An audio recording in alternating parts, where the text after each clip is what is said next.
안녕하세요. 대한민국 묘지경 매린자 경매노마드 도광민입니다. 오늘은 제가 평소에 주로 다루는 묘지가 아닌 상가에 대해서 이야기를 한번 해보려고 합니다. 저는 모든 투자는 결국 심리와 직관되어 있다고 생각합니다. 사람과 사람이 하는 일이기 때문인데요.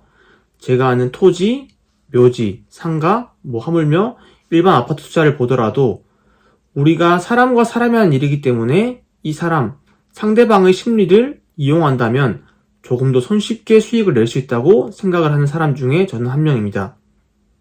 여러분들은 보통 상가를 보실 때 어떤 걸 제일 먼저 보시나요? 공실인지 아닌지, 임차인이 있는지, 우량 임차인이 있는지, 월세가 많이 나오는지 이런 부분들을 중점적으로 보실 겁니다. 물론 우량 임차인이 있으면 좋겠죠. 그리고 월세 또한 많이 나온다면 내가 낙찰받고 공실, 이자에 대한 부담 없이 수익을 낼 수 있으니까 그런 부분들을 중점적으로 보실 겁니다. 근데 우리가 한 가지 명심해야 될 건 내 눈에 좋아 보이는 떡은 남의 눈에도 좋아 보인다는 겁니다. 저도 묘지로 좀 돈을 벌다가 상가를 낙찰받고 우량 임차인을 한번 넣어보고 싶은 겁니다. 예를 들면 병원, 약국 이름만 들어도 설레이는 단어지 않습니까? 누구나 병원, 약국 이런 우량 임차인 임대주는 임대인을 꿈꿉니다. 저 역시 그랬기에 이곳에 임장을 갔었습니다. 한번 제가 봤던 사례를 예시로 보여드리면서 여러분들과 이야기를 나눠보도록 하겠습니다. 물건 먼저 한번 봐보시죠. 자, 제가 보여드릴 물건은 바로 울산에 위치한 상가입니다. 이 물건을 한번 보시면 이 건물에 위치했던 분리상가 중 한 호실이었습니다.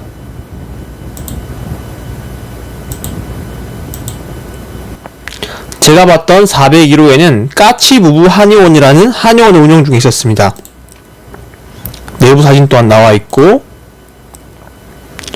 지금 상업지역에 위치해 있는 상가였습니다. 보시면 상업지역이 있고 인근에 아파트들이 있고 우리가 지금 지도만 보더라도 이 배우 수요들이 이 상가를 이용할 수밖에 없겠구나 라고 생각했습니다. 더구나 현장을 가보니까 더욱 활성화되어 있었고 유동인구 또한 많이 있었습니다. 그리고 임차인 현황을 봐보니까 보증금 1억에 88만원,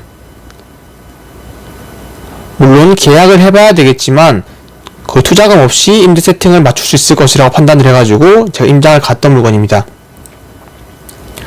네, 결과를 보시면 알겠지만 감정가 3억 400만원 물건에 낙찰가가 3억 135만원 13분이 입찰을 했습니다. 아마 제가 기억하기에 저는 한 2억 4천만원에서 5천만원 가량을 썼던 것으로 기억을 하는데 절반보다도 못했던 순위로 기억을 합니다. 제가 19년 1월달부터 묘지를 했다고 말씀드렸는데 묘지를 통해서 돈을 버니까 제가 처음에 경매에 관심 가지게 되었던 상가를 낙찰받고 싶더라고요. 그래서 이런 물건들을 보러 다녔습니다. 그래도 8개월이라는 기간 동안 저는 처음에 시작할 때는 400만원 밖에 없었지만 3억짜리 물건 정도는 볼 수 있는 정도가 되었기에 이 물건이 기억이 납니다. 제가 상가 임장 갔던 것 중에서 아마 초창기에 갔던 물건이라서 더욱 기억에 많이 남는 것 같습니다. 이때 제가 폐차를 하고 느꼈던 게 역시 보기 좋은 떡은 남들에게도 그렇구나 많이 생각했던 것 같습니다.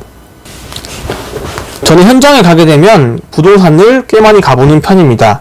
몇몇 곳들은 경매 때문에 왔다고 밝힌 다음에 물어보는 곳도 있고 또 다른 몇몇 곳들은 제가 실제로 장사를 하기 위해서 임대 매물을 찾는다고 해서 인근 비슷한 매물을 보고 시세를 파악하는 겁니다. 왜 그러냐면 제가 생각하기에 이 까치부부 한의원이 주위에 옮길 만한 곳들이 있는지 파악하기 위해서 그렇게 매물을 확인했던 겁니다.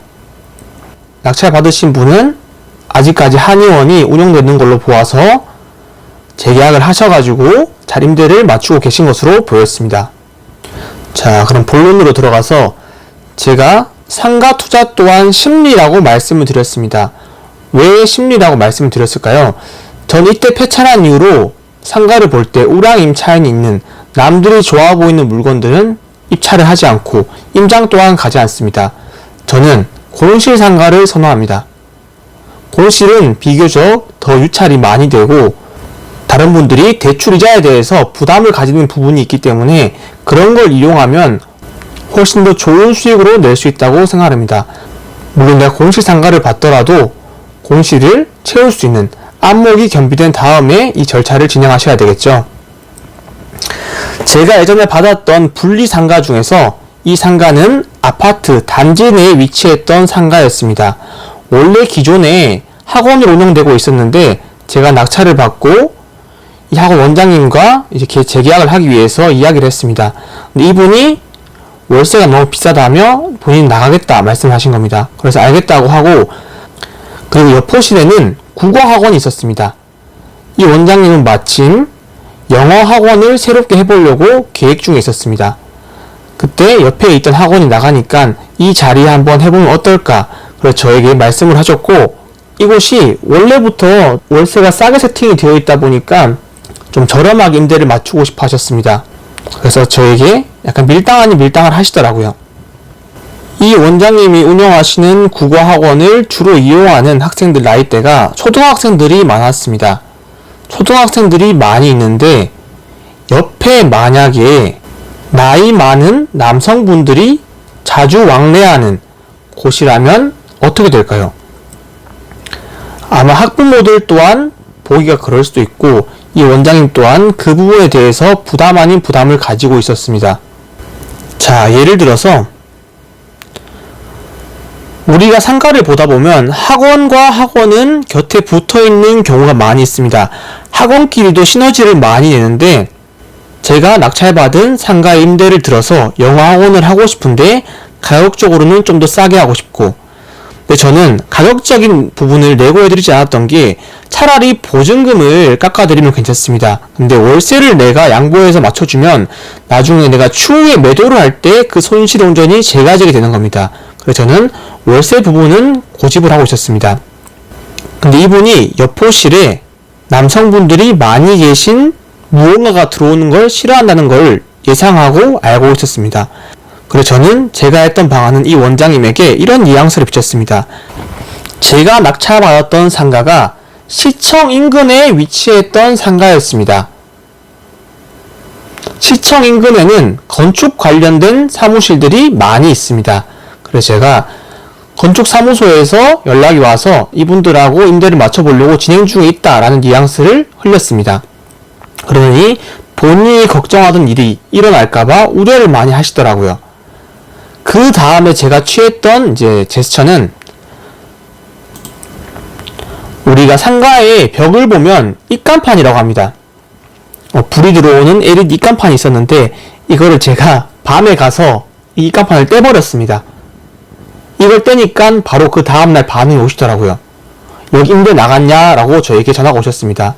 제가 말씀드리길, 그때 말씀드렸던 건축사무소에서 안에 인테리어를 위해서 한번 확인하고 싶다고 하셔가지고 제가 떼어가 된다 말씀을 드렸습니다. 이 국어학원 원장님은 그냥 저에게 임대가를 조절해서 하고 싶었는데 자기가 밀당을 하다가는 이 자리를 뺏길 수 있을 것 같아서 바로 저에게 계약하자고 말씀하셨고, 저는 그렇게 공실을 임대를 마쳤습니다. 저는 결국 이 국어학원 원장님의 심리를 잘 이용해서 임대를 마쳤던 케이스였습니다. 우리가 지분을 낙찰받아서 매도를 할 때도, 명도를 할 때도, 상가를 받더라도 결국 사람과 사람이 하기 때문에 심리적인 부분은 불가피한 요소라고 생각합니다.